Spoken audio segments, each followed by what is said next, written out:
ज्ञानही परिच्छिन्न, दृष्टी परिच्छिन्न, आयुष्य परिच्छिन्न, सगळंच परिच्छिन्न. किती राज्य, अरे काय त्या राज्यामध्ये किती असतील. आपल्या महाराष्ट्राचा विचार केला तर जेवढे जसे जिल्हे आहेत तसं त्या राज्यामध्ये काहीतरी 2000 गावं असतील. ठीक आहे, 2000 गावांचा राजा, मर्यादाच की नाही पण त्यात.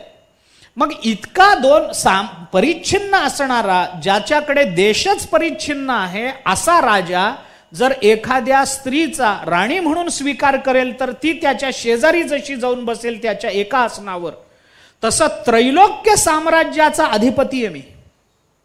माझं राज्य परिच्छिन्न नाही आहे. जिथं बघावं तिथं माझंच राज्य आहे. जिथं बघावं तिथं मीच आहे. माझ्या आज्ञेशिवाय या जगतामध्ये काही घडत नाही. माझ्या राज्यामध्ये किती लोक राहतात मग कल्पना नाही. इतक्या लोकांना मी बरं, हा राजा जो सामान्य राजा आहे तो सगळ्यांना अन्न पुरवत नाही, मी सगळ्यांना अन्न पुरवतो. माझं राज्य सामान्य राज्य नाही आहे. बरं, माझं राज्य केवळ पृथ्वीवर चालत नाही. अरे स्वर्गातही माझंच राज्य, पाताळातही माझंच राज्य, ब्रह्मलोकातही माझंच राज्य. असा त्रैलोक्य साम्राज्याचा राजा, अधिपती मी आहे. त्या राजानं जर एखाद्या भक्ताला जवळ केलं आणि त्याला आश्रय दिला तर तो माझ्या स्वरूपाला येणार नाही का? बोल, एक सामान्य राजा जे काम करू शकतो ते परमात्मा करू शकणार नाही का? म्हणून ज्ञानोबारांनी दृष्टांत दिला. प्राकृताही राया, प्राकृत म्हटलं त्याला. एक सामान्य राजा, प्राकृत राजा, अंगी पडे जे धनंजया ते दासीरुहित एकितया समान होय. त्याची दासी सुद्धा राजाच्या बरोबरीची होऊन जाते जर राजाने स्वीकार केला. त्या पद्धतीनं अर्जुना, मामी विश्वेश्वर भेटे आणि जीवग्रंथी न तुटे किंवा न सुटे, हे बोल नको ओखटे कानी लाव. आता सुटे, ग्रंथी म्हटलंय ना, गाठ म्हणल्यामुळे सुटे शब्द. गाठ सोडायचीच, तोडायची नाहीच, त्यामुळे सुटे. जीवग्रंथी न सुटे, काही ठिकाणी तुटे असाही आणि तोही बरोबर आहे, लावला तर तोही लागतो, अर्थदृष्टीने काही फरक पडत. तर जीवग्रंथी न सुटे, हे बोल नको ओखटे कानी लाव. आता भगवंताचा आश्रय करून भिन्नता पाहणाऱ्या लोकांच्या बोलाला ज्ञानोबराय दुसरं विशेषण देतात, ओखटे. ओखटे म्हणजे अत्यंत हीन, घाण, त्याज्य. ओखट ते पुष्कळ ठिकाणी मराठवाड्यातला शब्द आहे. मराठवाड्यात ओखट आहे. आमच्या पुष्कळ आहे आमच्याकडे. घाणेरडा पदार्थ असला तर वक्त जार म्हणतात आमच्याकडे. घाण, अत्यंत हीन, टाकाऊ, त्याज्य पदार्थ जो आहे त्याला ओखट म्हण. ते बोल नको ओखटे, हे बोल सुद्धा तुझ्या कानावर पडू देऊ नकोस की परमात्मा भेटला आणि जीवग्रंथी सुटली नाही, असं होणार नाही. ते जीवग्रंथीचा विचार काय येतो नंतर करता येईल. परंतु ज्ञानोबारायांनी ज्या भूमिका 2 ओव्यांमध्ये आपल्या समोर मांडल्या आणि मध्ये एक दृष्टांत दिला, ही भूमिका नेमकी काय आहे याचा थोडा युक्तिवादाने विचार करून मी पुढे चालतो. काय म्हणणं काय याच्यामध्ये? परमात्म्याचा आश्रय होऊन जीवदशा सुटणार नाही असं होणार नाही. जीवदशा नष्ट होणार नाही असं होणार नाही. परमात्म्याची कृपा झाली म्हणजे जीवदशा निवृत्त झालीच झाली. याच्यामध्ये विकल्प मनात यायचं काही कारण नाही, हे आग्रहपूर्वक सांगायचं. युक्तिवादाने विचार करा. असं का? मी थोडा उलट्या अंगाने विचार करतो. जीवदशा निर्माणच का झाली याचा विचार केला तर जी काही कारण परंपरा आपल्याला सापडते ती सगळी कारण परंपरा परमात्मा कृपेमध्ये बाधित होते. हे मूळ कारण. का जीवदशा निर्माण झाली आपण एक एक पाहू. एक एक ज्ञानोबारायांनी काय चिंतन केलंय, तुकोबारायांनी काय चिंतन केलंय. मी थोडं एक एक बोलत जातो. सामान्य युक्तिवाद आहेत परंतु बुद्धीला पटावेत, पटणारे आहेत असं वाटतं म्हणून बोलतो. का जीवदशा का निर्माण झाली, आपण जीव म्हणून का जन्माला आलो, याचा काही विचार केला तर पहिलं कारण आपल्याला सांगता येतं ते म्हणजे माया किंवा अज्ञान. हेच कारण. मी सगळ्याचा समारोप करताना पुन्हा तिथंच येणार आहे. परंतु माया हे कारण आहे. ज्ञानोबारायांनी माया हे कारण सांगितलंय. ज्ञानोबाराय बोलतात भगवंताच्या मुखातून, भूत जात सर्व माझेची कीर अवयव, माया योगे जीवदशे आले. माया योगे जीवदशे आले. वास्तविक हे सगळेच माझे अवयव आहेत. आता परमात्मा अवयवी मानायचं का वगैरे ते नंतरचे प्रश्न आहेत. मी आत्ता तो त्याचा विचार करत नाही. ओवीच्या पूर्वार्धामध्ये मी येत नाही. भूतजात सर्व माझे जिकीर अवयव. अरे ते सगळे माझेच आहेत, परंतु मायायोगे जीवदशे आले. मायायोगानं जीवदशेला आले. म्हणजे जीवदशेचं मुख्य कारण आहे माया. माया म्हणजे अज्ञान. आता ती माया कशी मानायची, भावरूप का अभावरूप, याची चर्चाही नंतर करता येईल. जर विस्तार करायचा झाला तर ती होईल, परंतु आता मी त्या भानगडीत पडत नाही. आता ही माया जी आहे, जी जीवाला परमात्म्यापासून भिन्न बनवते, ईश्वर आणि परमात्मा यांच्यामध्ये भेद निर्माण करते. आपण कीर्तनामध्ये बोलून आलो त्या दिवशी, गोकुळाष्टमी जन्माष्टमीच्या कीर्तनामध्ये. माया अबिंबो वशीकृत्य तामसे आज्ञा सर्वज्ञ ईश्वर. ईश्वराला असं वेगळं करते, जीवाला वेगळं करते वगैरे, हे माया करते. ठीक आहे. ही माया निवृत्त. आता मायेने जर जीव स्वतंत्र झाला असेल तर जीव परमात्म्याला एकरूपाला प्राप्त होण्याकरता माया निवृत्त झाली पाहिजे. मग परमात्मा चरणाचा आश्रय केल्यानंतर, भगवंताचा आश्रय केल्यानंतर मायेसहित आश्रय होईल का, माया सोडून आश्रय होईल? अरे दोन गोष्टी आहेत. अन्वय व्यतिरेकाने पहा. जिथं माया आहे तिथं परमात्मा येणारच नाही. पापी यांच्या ठाई न वसे मोक्ष. ज्ञानोबराय बोलतात त्या पद्धतीने विचार करा. माया आहे तिथं परमात्मा येणार नाहीत, आणि परमात्मा तिथं आले तर मायेला तिथं परमात्म्यापासून भिन्न राहता येणार नाही. वसुदेवाने भगवंताला गोकुळामध्ये नेलं. गोकुळामध्ये माया जन्माला आली होती. देवकी त्या यशोदेच्या पोटी आली. वसुदेवाने भगवंताला ठेवलं, मायेला उचल. काय बिघडलं असतं?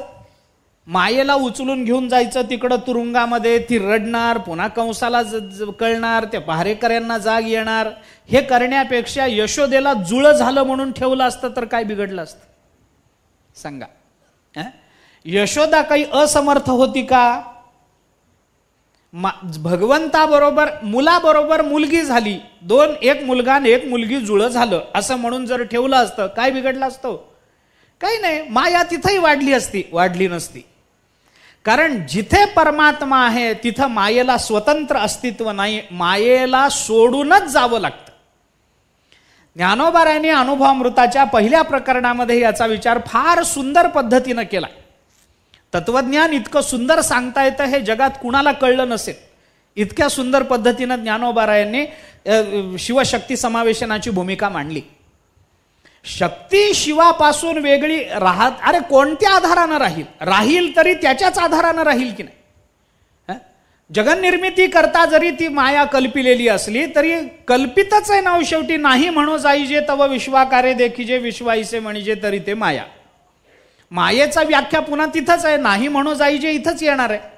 ती माया स्वतंत्र राहू शकत नाही. म्हणून मायेला घेऊन जीव जर त्या परमात्म्याच्या आश्रयाला जाऊन स्वतंत्र राहील तर हे बोलणं सिद्धांतालाच बसत नाही. सिद्धांतच चुकून जातो, अपसिद्धांत होईल. म्हणून बरोबर नाही. मग परमात्मा चरणाजवळ गेली की माया संपलीच पाहिजे.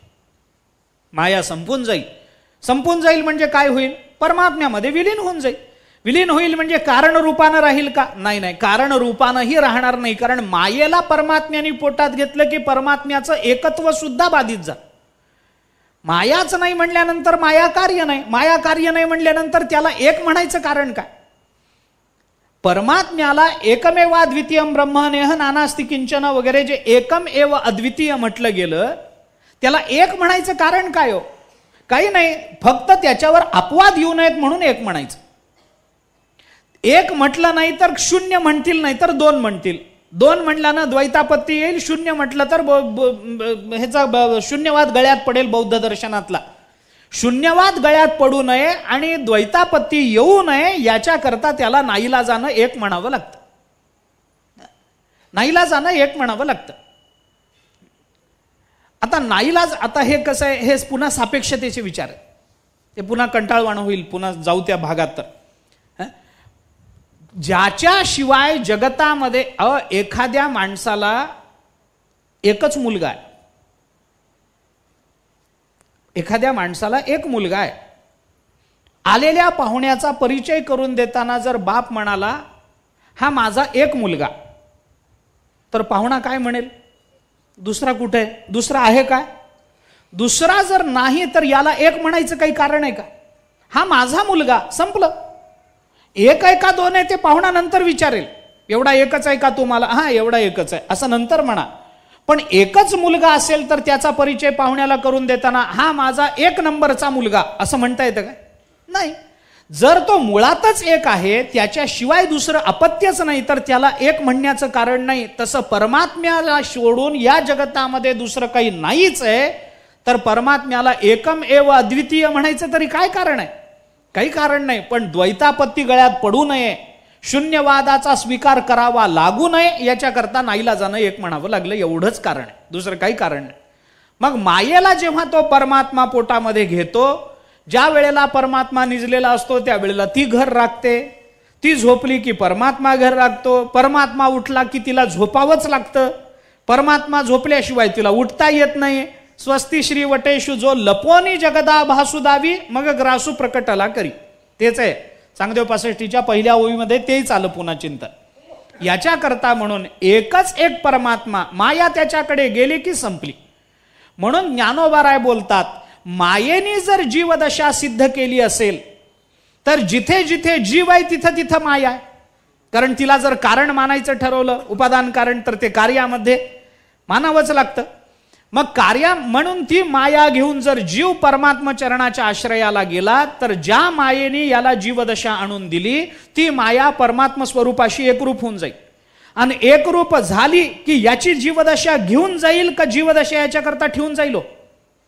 घेऊनच जाईल. तो काही त्याच्याकरता ठेवून जाणार नाही, कारण कारण गेलं की तिचं कार्य जाणार. जीवदशा हे कार्य आहे त्या मायेचं. म्हणून ज्ञानोबाराय बोलतात, ते एकची लीला तरले जे सर्व भावे मज भजले, तया आईलीच थडी सरले मायाजळ. संपूर्ण भवनदी आड नव्हतीसी झाली, कोरडीच चाले जावे पायी. नव्हतंच काही, नाहीच आहे. तिथंच पुढं येणे उपाय मज भजले, हे हे ते हे माझी माया तरले. माझी माया तरून गेले, मम माया दुरत्यया. तिथं मम शब्द लावला मायेला. काय कारण आहे तो नंतरचा विषय.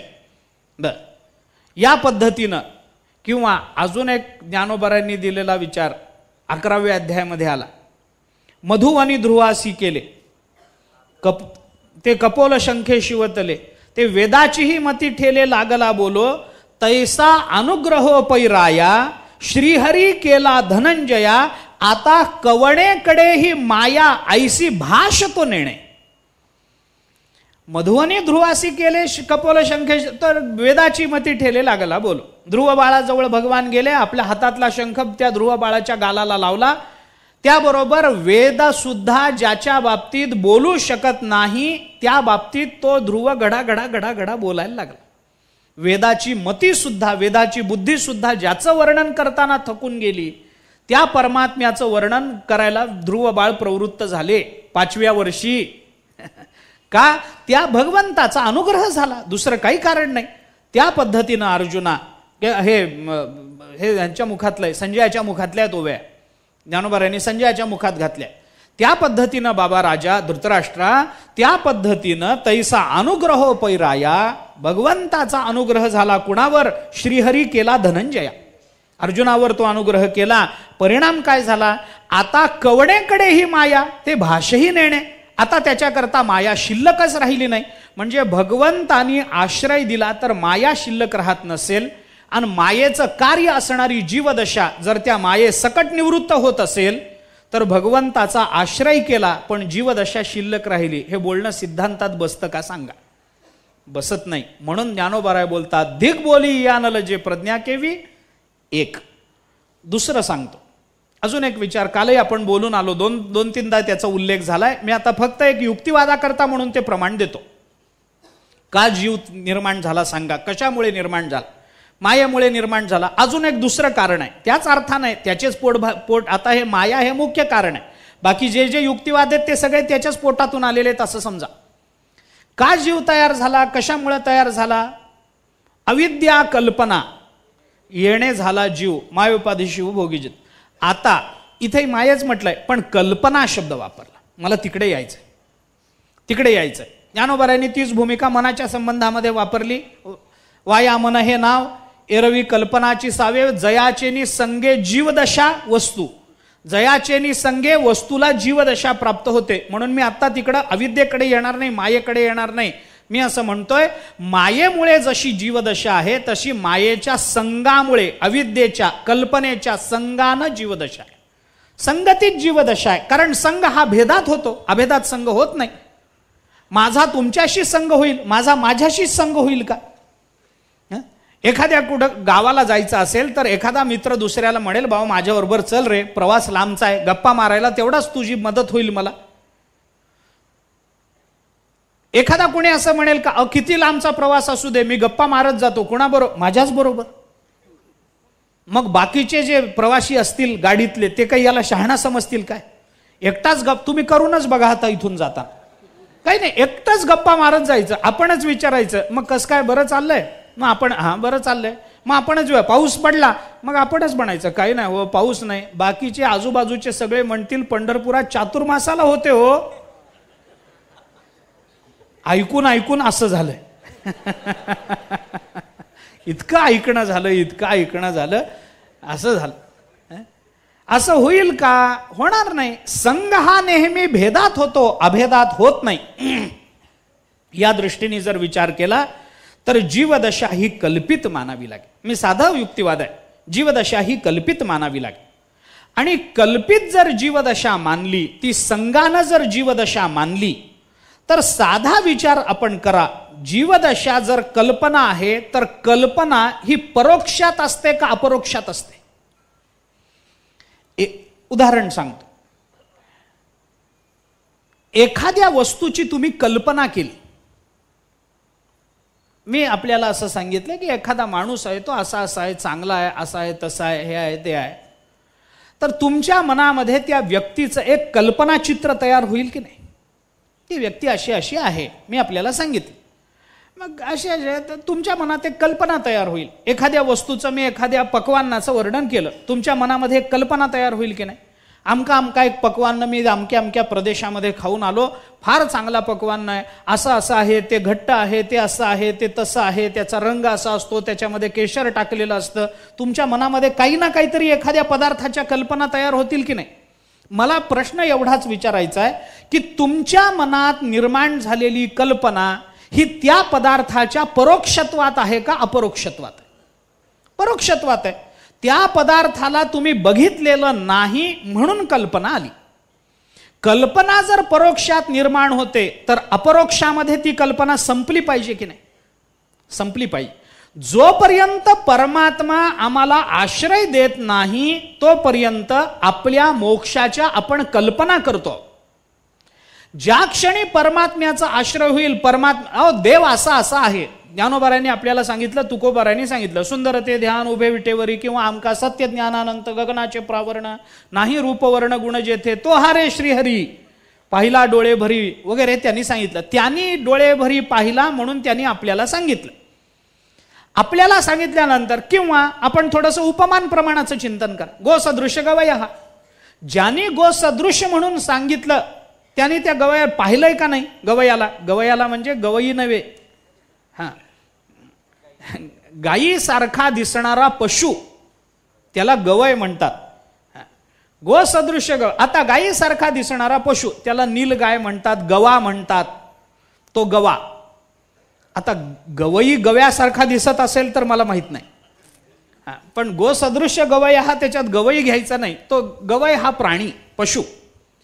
ज्याने बघितलं अरण्यात जाऊन तो सांगण्यात आला, अरे मी अमुक एक प्राणी पाहिला, गवय पाहिला, मी गवा पाहिला. मग ऐकणं कसा होता? म्हणे गायीसारखा दिसणारा असतो.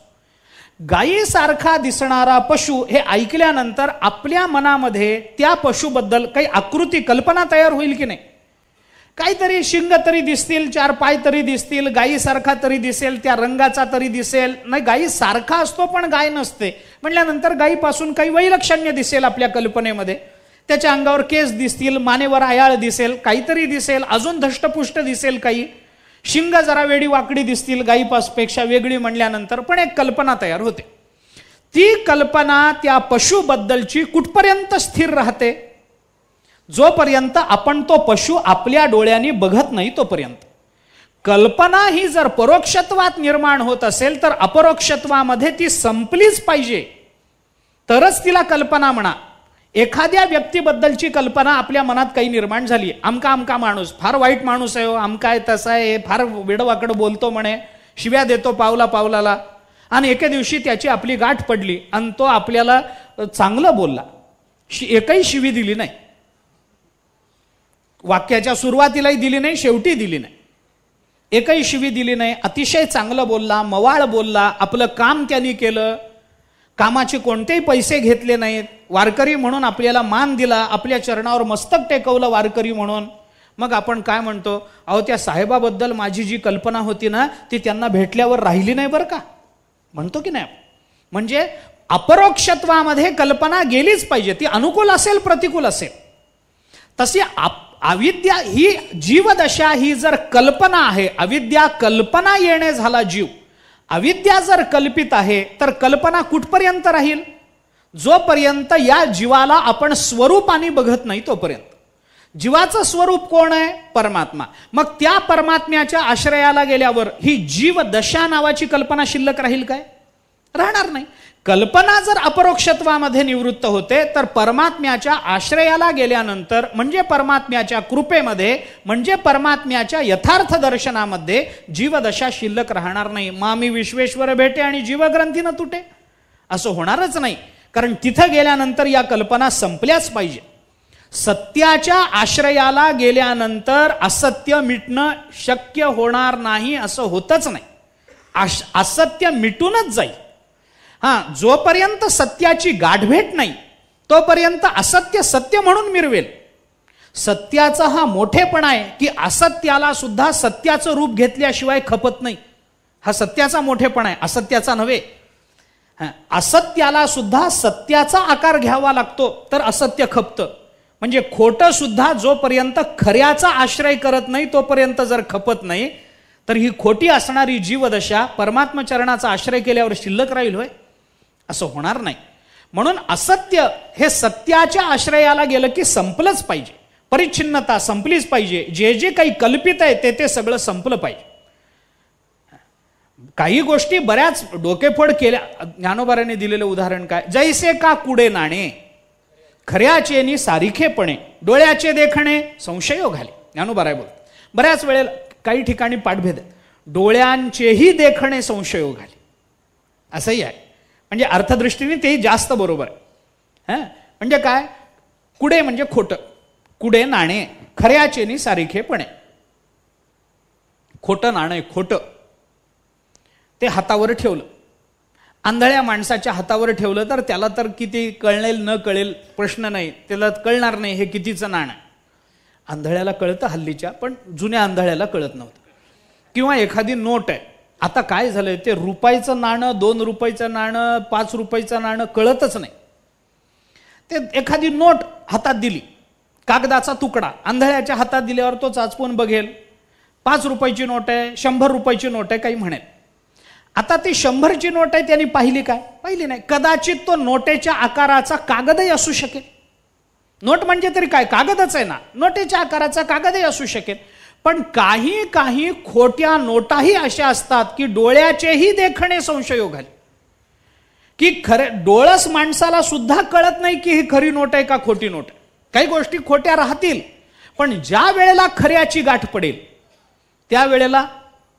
त्यावेळेला ते खोटं उघडं पडल्याशिवाय राहणार नाही. जोपर्यंत खोटं आहे तोपर्यंत आहे, खऱ्याची गाठ पडल्या. याला दृष्टांत खूप आहेत, आत्ता मी देत नाही, आपल्याला अजून 1-2 त्याच्या युक्तिवाद पाहिजेत. म्हणून तिथं गेलं की सगळं संपून जातं. सगळ्या कल्पना निमे प्रवृत्ती शमे आंग मन विरमे सावियाची. ज्ञानोबराय बोलतात, आंग मन विरमे सावियाची. काही नाही आता तिथं, काही राहिलं नाही. क्षुधा काय झाली, निद्रा केऊते गेली, हे आठवण हारपली न दिसे वेगा. ज्ञानोबराय बोलतात, कल्पना निमे त्या परमात्मा चरणाच्या जवळ सगळ्या कल्पना संपून जातात. मग जीवदशा ही सुद्धा जर एक कल्पना असेल तर तिथं संपून जाईल की नाही, जाईल. मग मी भेटावं आणि जीवदशा नावाची कल्पना संपू नये असं होणार नाही अर्जुना, सिद्धांतात हे बसत नाही. आणखीन एक युक्तिवाद आपण करा. जयाचेनी संगे जीवदशा वस्तू. संगानं जर जीवदशा सिद्ध होत असेल तर परमात्मा असंग आहे. त्याच्या आश्रयाला गेल्यानंतर सगळे संग संपले पाहिजे. संगानं जीवदशा निर्माण झाली. काही वेळेला संगानं अधपतन होतं की नाही. संघानं अधपतित होतो मनुष्य. आपल्याला कित्येक प्रमाण देता येतील. ढेकणाचं उदाहरण, हिऱ्याचं उदाहरण तुकोबारांनी दिलं. ढेकणाच्या संगे हिरा जो भंगला, कुसंगे नाडला साधू तैसा. साधू कुसंगे नाडला. सामान्य मनुष्य कुसंगे नाडला महत्व नाही, साधू नाडला. इतर माणसं तर कुसंगामध्ये वाया जातील नवल नाही. मोठे मोठे साधू वाहत गेले. मोठे मोठे साधू. 60,000 वर्षाची तपश्चर्या एका अप्सरेच्या नादात घालायची म्हणजे काय हो. 60,000 वर्षाची तपश्चर्या घालवून बसले. साधूच होते की नाही हे सगळे. कुसंगे नाडला साधू तैसा. ढेकणाच्या संगे हिरा जो भंगला. आता ढेकणाच्या संपर्कामध्ये हिरा भंग पावतो माहित नाही, कधी प्रयोग केला नाही. तुम्हाला बघायचा असेल तर तुम्ही आणा हिरा, मी ढेकून आणतो. आपण माहित नाही. आणि रत्नपारख्यांना जर विचारलं तर रत्नपारखी म्हणतात असं होत नाही. रत्नपारखी म्हणतात असं होत नाही. मी एका रत्नपारख्याला विचारलं मुद्दा की तुकोबाराय आमचे असं म्हणतात ढेकणाच्या संगे हिरा जो भंगला, तर खरंच ढेकणाच्या संपर्कामध्ये गेल्यानंतर हिरा भंग पावतो का. तो म्हणाला पावत नाही. हे प्रयोग आम्ही करून बघितले. त्याच्याकडे हिरे होते, ढेकून कोणीतरी माझ्यासारख्याने दिले असतील, परंतु ते म्हणाल मी प्रयोग करून पाहिल, जवाहिरी चांगला, मुंबईत आजही आहे. म्हणलं मग हे काय आहे. तो म्हणाला त्याचं वेगळं कारण. हिरा एखादा जर 5 कोटी रुपयांचा हिरा आहे, त्या हिऱ्यामध्ये हिरा तपासायची एक पद्धत आहे. हिरा असा सूर्याकडे बघितला जातो, त्याच्यात किती किरण पडतात, किती त्याचं विकेंद्रीकरण होतं वगैरे हे सगळं बघितलं जातं पैलूच्या दृष्टीने. आणि बघताना त्या हिऱ्यामध्ये जर बारीक एखादा काळा डाग असेल तर त्या डागाला जवाहिऱ्यांच्या भाषेमध्ये ढेकूण दोष असं म्हणतात. त्या दोषाचं नाव ढेकूण आहे. हिऱ्यामध्ये जर काळा डाग आला तर त्याला म्हणतात ढेकूण दोष. त्याला ढेकूण म्हणतात त्या काळा डागाला. डाग म्हणत नाहीत ते रत्न ओळखणारे जे लोक आहेत ना. हिरा असा बघित, अरे ढेकूण आहे म्हणलं की टाकून देतात. मग 5 कोटीचा जर हिरा असेल आणि त्याच्यामध्ये बारीक जर ढेकूण असेल तर त्या हिऱ्याला 500 रुपयाला सुद्धा कोणी घेत नाही. 5 कोटीचा हिरा आहे पण 500 रुपयाला कोणी घेत नाही. का तर ढेकूण आहे. ढेकणाच्या संगे हिरा जो भंगला. त्यांनी मला सांगितलेलं असं आहे. माझा आता काय करावं हा प्रश्न आहे. मला अजून खरं हिरा मिळाला नाही. ढेकूण आहेत, वारी झाली की भरपूर आहेत, पण खरं खोटं देव जाणे. काय तुकाराम महाराजांनी काय सांगितलं त्यांचा हेतू. पण त्यांनी सांगितलेला एक अर्थ असा की इतका महत्वाचा असून सुद्धा, इतका मूल्यवान असून सुद्धा एवढ्याशा बारक्याशा ढेकूण दोषामुळे तो निर्मूल्य होऊन जातो. त्याला मूल्य राहत नाही. तसं कुसंगे नाडला साधू तैसा. साधू म्हणजे इतका मूल्यवान असून सुद्धा वाईटाच्या संगात गेला की त्याज्य होतो. हे त्याला कदाचित सांगायचं असावं तुकोबारायांना. पण साधू नाडला, त्या पंचतंत्रामध्ये हेच उदाहरण आहे. असंग संग दोषेण साधवो यांती विक्रिया. दुर्योधन प्रसंगेण भीष्म गोहरणे गतः. भीष्माचार्यांसारखा महापुरुष पण दुर्योधनाच्या संगात गेल्यामुळे विराटाच्या घरी गायी चोरायला गेले. आता भीष्माचार्याने गायी चोराव्यात काय, इतकं निंद्य कर्म करावं काय भीष्माचार्याने, पण केलं. भीष्माचार्य महापुरुष पण निंद्य कर्म करतात का, दुर्योधनाचा संग लाभला म्हणून. दुर्योधनाच्या संगात भीष्माचार्यांसारखे बिघडले. बाकीच्यांचं काही कैमुतिक न्यायानं विचारच करायचं नाही. बाकीचे बिघडतील नवल काय. म्हणून हे मी का बोलतो आपल्याला, संगानं भल्या भल्यांना निंदनीय अशी अवस्था प्राप्त होते. तसं ज्ञानोबाराय बोलतात, वाया मन हे नाव एरवी कल्पनाची सावेव जयाचेनी संगे. मनाचा संग, कल्पित मनाचा संग धरला की कल्पित पदार्थाचा संग आपल्या त्या आत्मस्वरूपाला जीवदशेमध्ये आणतो. संग हे कारण आहे. मग संग हे जर कारण असेल तर त्या संघाचं निराकरण करणारं काय आहे, असंग. मग असंग कोण आहे काढा. आपण छांदोग्य उपनिषदामध्ये पुष्कळ पद्धतीनं जनकाला उपदेश करताना याज्ञवल्क्यांनी असंगो हि अयम पुरुषः, परमात्म्याचं वर्णन करताना हा परमात्मा असंग आहे. असंगाशिवाय आपल्याला ही जीवदशा निवृत्त करता येत नाही. 15वा अध्याय काढा. नरूपमस्येह तथोपलभ्यते न अंतो न च आदिही न च संप्रतिष्ठा अश्वत्थमेनं सुविरूढ मूलम असंग शस्त्रेण दृढेन छित्वा. असंग शस्त्राशिवाय या संसार वृक्षाचा छेद करणं शक्य नाही. असंग शस्त्रेण दृढ. मग असंग काय? असंगता कोणती? ज्ञानोबारांनी त्याचा अर्थ वैराग्य केला. काय जे भाष्य असेल ते मी त्याचा फार विचार करत नाही. असंग शब्दाचा अर्थ संगरहित ज्ञान स्वरूपता. बस. ज्ञान शस्त्रे तिखटे निखळू हा निवटे मग निशेष खता फिटे मानसीचा 4थ्या अध्यायामध्ये किंवा पुढे 18व्या अध्यायामध्ये गीतेचं वर्णन करताना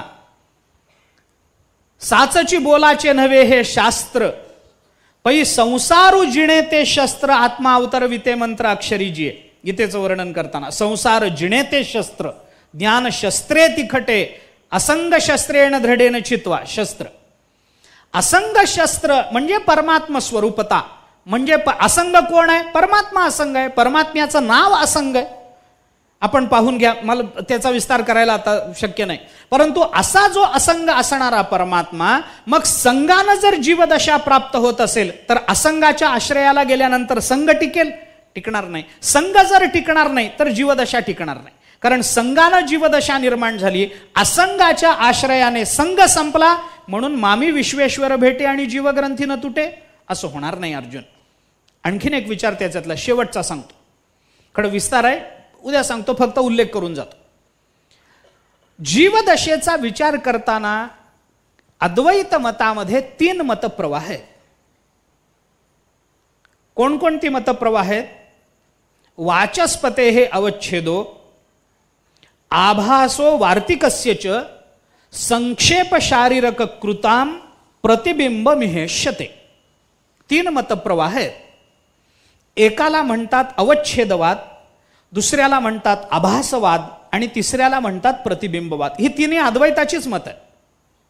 सिद्धांत बिंदूंच्या आरंभी भाष्य करताना वासुदेव शास्त्री अभ्यंकरांनी एक त्याच्यामध्ये फार सुंदर चिंतन केलं.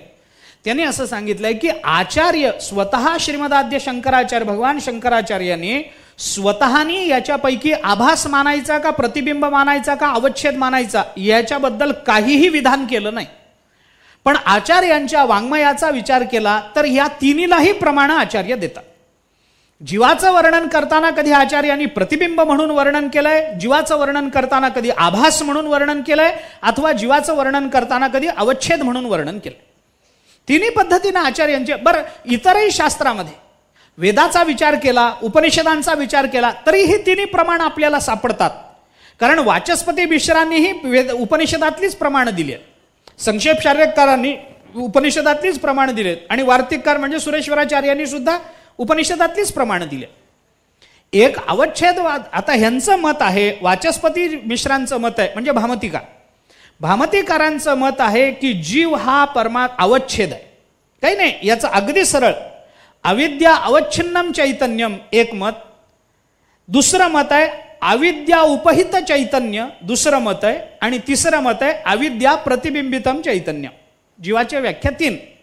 एक जण म्हणतो अविद्येनं अवच्छिन्न झालेलं चैतन्य, दुसरा जण म्हणतो अविच्छेनं उपहित झालेलं अविद्येनं उपहित झालेलं चैतन्य, आणि तिसरा म्हणतो अविद्येमध्ये पडलेलं प्रतिबिंब चैतन्य. या तिन्ही वादाचा विचार करा. हे तीनही वाद जीव आणि ईश्वरातलाच भेद सिद्ध करणारे, पण तिघांची मांडणी वेगळी आहे.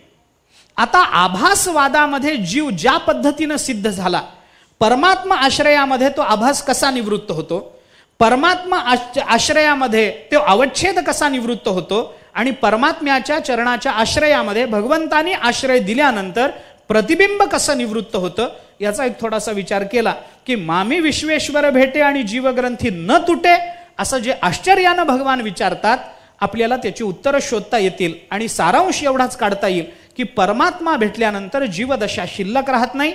जीवदशा न राहिल्यामुळं पापाची प्रवृत्ती राहत नाही, पापही राहत नाही. आणि म्हणून अहम त्वा सर्व पापेभ्यो मोक्षयिष्यामी हेच त्याच्यातून सिद्ध होतं. याचा अजून विचार आहे, उद्याला पाहू. पुंडलिक वरदा हरी विठ्ठल, श्री ज्ञानदेव तुकाराम विठ्ठला विठ्ठला विठ्ठला विठ्ठला विठ्ठला.